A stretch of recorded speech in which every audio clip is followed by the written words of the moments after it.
Hi, I'm Peter Kaz, and welcome to the show. Who do we have on the show today, David?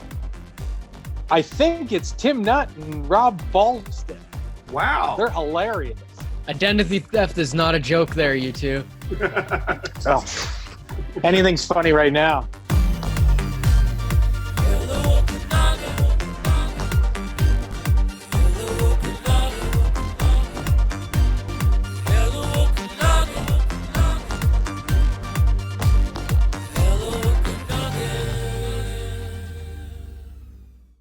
Hey guys, I'm Peter Kaz. And I am David with the last name you can't pronounce, Scarlatescu.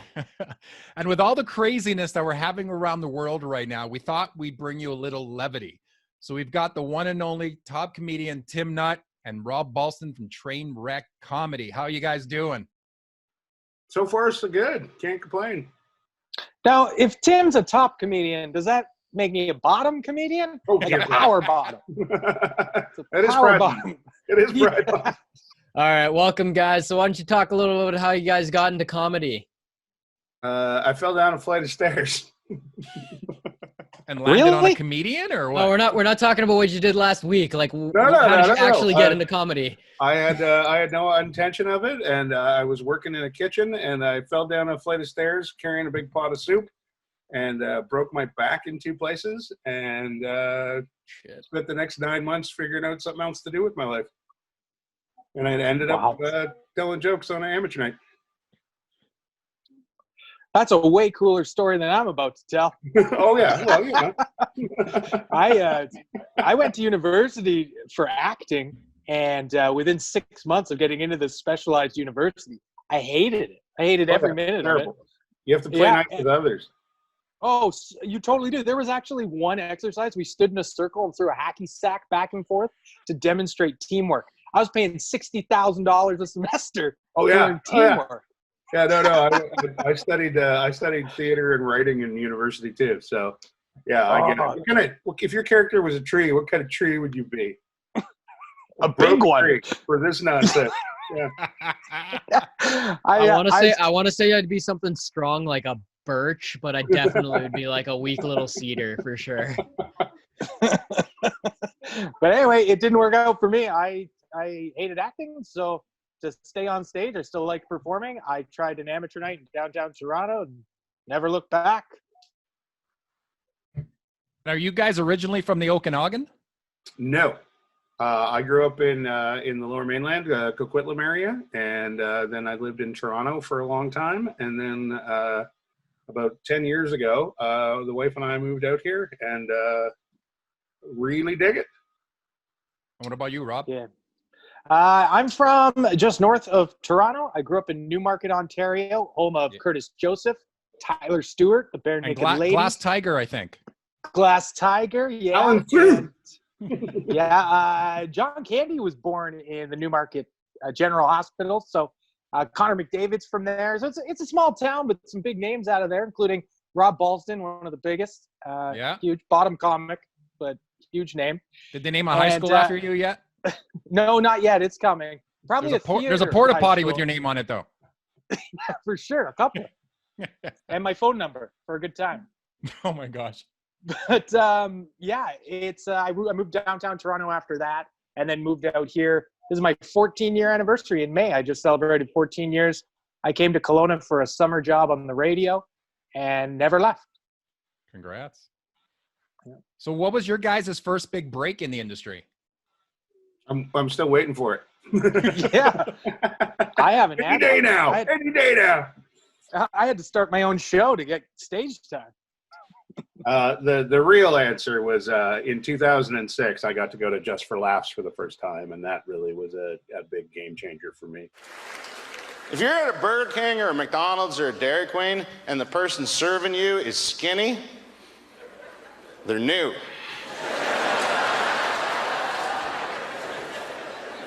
I don't know how that works, but don't get the skinny 16-year-old summer chick to make your blizzard. She got no idea how much candy you want in there. You find an old bitter dude, he will know. He'll lick the spoon, hand it to you. He doesn't care anymore.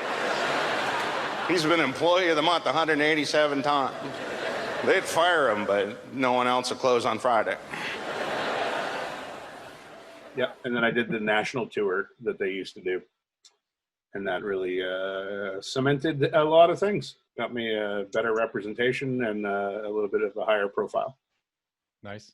Yeah. I remember seeing Tim the first year out here when Just for Laughs played at Prospera Place. Yeah. And I believe I introed the show or something on behalf of one of the radio stations I was working at, because I remember walking out with you and other Tim after that show. That was a crazy memory, but that show, that was a huge stage setup. Like that was major production.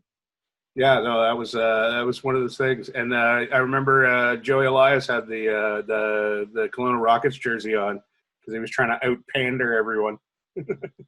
So as far as like before you guys started to get like, you know, more gigs and higher profile gigs and everything, how many shows would you say you guys did? Like if you had to just do a, you know, spitball like rough number, how many shows do you think you did? All right, let me fire up that calculator here. Yeah, it's a ridiculous amount. 14. I always love the like the stories of like how many times you got to go to it. Same thing with like music artists, like how many shows did you play? How many like cafes with 5 people in there? Like how many little shows you guys do? Well, I can say this much. In 2014, Trainwreck Comedy was doing mainly amateur comedy at the time. And I know that we ran like 184 shows or something in the year, which was like, that's a remarkable amount of amateur shows. There was tons. Unpaid. I end up spending a crap load of money because you drink at just those going bars around and doing them, right? Yeah, travel. And that's how many shows I did in 1 year back in 2014. It was a huge year. So that's like half the year. Like almost every other day you're doing some show somewhere. There were 3 shows a week at one point in Kelowna that you could do. So 3 out of 7 days you'd be on stage. Yeah, awesome. Doing 5 to 10 minutes. So probably hundreds of shows. In the neighborhood of 2,000 or 3,000 before it really got rolling. Wow. Yeah. And you do like, would you try to get like one a night, or is that a few years in, like quite a few years into it? Because I didn't have to go to work because I was on compensation for the back injury. I spent my time going around Vancouver looking at doing open mics and that sort of thing. And then at the time, Vancouver had 3 comedy clubs. So their amateur nights were Monday, Tuesday, and Wednesday. And I would hit all them. And then, so I was probably doing between 5 and 10 shows a week right off the bat. And then working as a pro, a lot of the clubs would do 5 to 7 shows a week. So like Thursday, 2 Friday, 2 Saturday, that sort of thing. So, cool. So Vancouver, Toronto. I've been doing it for 27 years now. So I've probably done close to 16,000 shows total. 16,000. Yeah.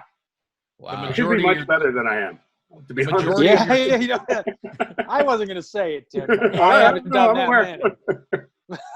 I've only phoned in like 1,400 of them. So I think the big break comes when you hit 20,000 of them. That's when you get the big fingers break. crossed. Yeah. So then, like Vancouver, Toronto, like what's like the furthest place you guys have toured? Any like cool stories or anything as far as where you've gone, where you've been, who you've toured with? Wow. Rob, you want to go first so I don't snow you under here? But yeah, you're gonna kill me on this. Well, I've been to Fairview, Alberta, so that's bragging rights. Yeah, I've done a corporate gig in Fairview, Alberta, which was, you know, not amazing. I guess you weren't allowed to say place? the cow tipping jokes during that gig. Was it Checkers? No, it was. It was for this private oil company. Okay. I can't believe. Because Fairview used to have the worst one-nighter in Canada, and it was even worse because my cousin was the bouncer there. Oh, awesome! Yeah, burly gal, big lady. Oh, right on. And Tim, I remember doing a gig with you in Williams Lake. It was one of the worst gigs ever. Oh, the Overlander. At the Overlander Hotel, yes. And the pool tables were in front of the stage, and they left them open during the show, and they played pool while Tim and I did an hour and a half show combined. That's one of the that comes back. That was 2006, 2007. You're too young to remember steak sandwich night at the What's the name of it? I want to say the King Eddie in Prince George. Yeah, that was 2 shows. You had to do 2 shows a night, but the crowd didn't change. Oh, no way. Yeah, they came for the steak sandwiches and stayed for the abuse of the comedian. A full 90-minute show, like 2 90-minute shows? Well, yeah, the opener would do 15, and then the headliner would do 25. And then you'd take a break, and then like 20 minutes later, you'd have to go back up and do it again. Oh. Yeah, I got booed off the stage the first show, and then had to go back. See, guys, it is a glorious lifestyle, this comedy thing, guys. A lot of people don't know that. But back to the question about good stuff. I didn't get on the negative. Touring, I think my favorite place I've ever gone to do shows is Eastern Canada. From Halifax, St. John, Newfoundland. Like, just the crowds are amazing. The people are so awesome. And you get a lot of downtime during your day when you're a comic. And those are just some of the coolest places to hang out. So those are highlights. Anytime that I get a gig sheet says I'm going out east, I'll go. I don't even have to make money. If I can break even on an East Coast trip, I'm in. And I still actually, you know what I wish was on free TV more often? UFC. That stuff excites me. Yeah, I get pumped up, although GSP, I mean, bigger shorts wouldn't kill you. But maybe it's for the ladies. I think UFC needs to make the entrances more exciting. Like, if I was a UFC fighter, I would totally have the best entrance ever. I would come into the octagon in a wheelchair.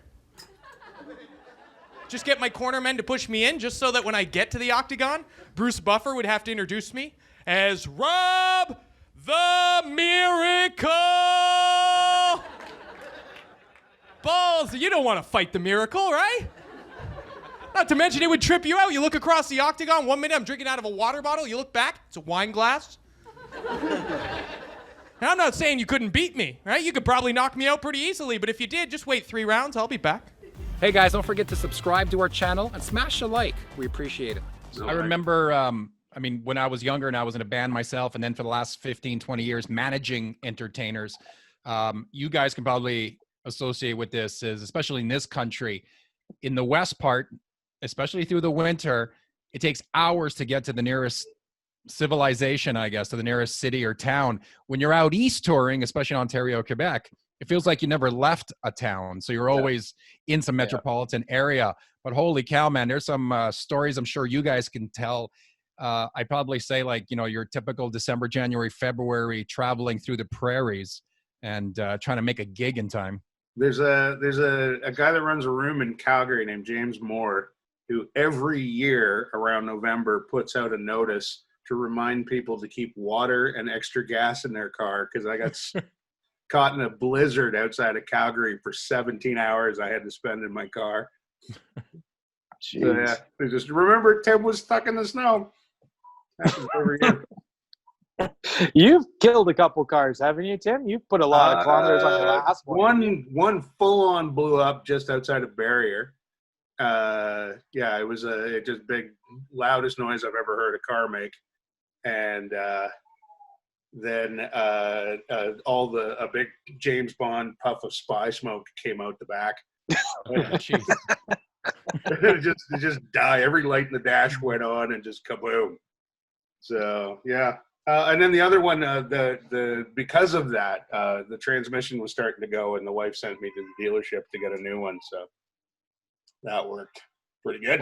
What would you guys say is your favorite venues that you've performed? And I'm not talking the larger ones, so no arenas or anything like that, but nice little bar or venue or town that took you in really well. And if this is going to sound super self-serving, and it kind of is, but for the last 3 years, I've been on the board for the Okanagan Comedy Festival, and some of the outdoor venues that we had here, we set up in Miramata. We set up at the Red Rooster Winery. Wow! And what an unbelievably fun show that was, because we were outside with the grandeur of the Okanagan Lake behind us. So as the sun went down, it was magnificent. And one of the comics we brought out from Toronto 2 years ago said it's pretty cool that you get to do comedy on the Paramount logo. So that was pretty fun. I've always enjoyed like Rob said, with the Maritimes. I've had small venues in Halifax that have just been wonderful nights, and Moncton, New Brunswick. And then, of course, I got to open for Sean Majumder in St. John, Newfoundland. And it's the only place I think in the world that I've ever seen something as wacky as this, where the promoter at the end of the last show on Saturday night said, "I'm having a party at my house, and you're all invited." 500 people in a big ballroom, and most of them showed up. So we got screeched in, and it was just one of those really incredibly weird nights. But yeah, I'd say the other island too. You go to Victoria. I've played Hecklers probably 2 or 3 times. concur. I think it's one of the top clubs. I mean, every time I've played it too, I went there with 2 awesome comics. So John Bueller one time, Erica Sigurdsson the other time. And both times I got off stage as the opener at the shows and just stoked. Like the crowd was so intense and so awesome, laughing at everything. And in my head, I'm like, yeah, follow that. And then I would sit there and watch these 2 amazing comics absolutely destroy the set that I just did. Yeah. And Hecklers in Victoria is easily one of the best comedy clubs that I've been to in the world.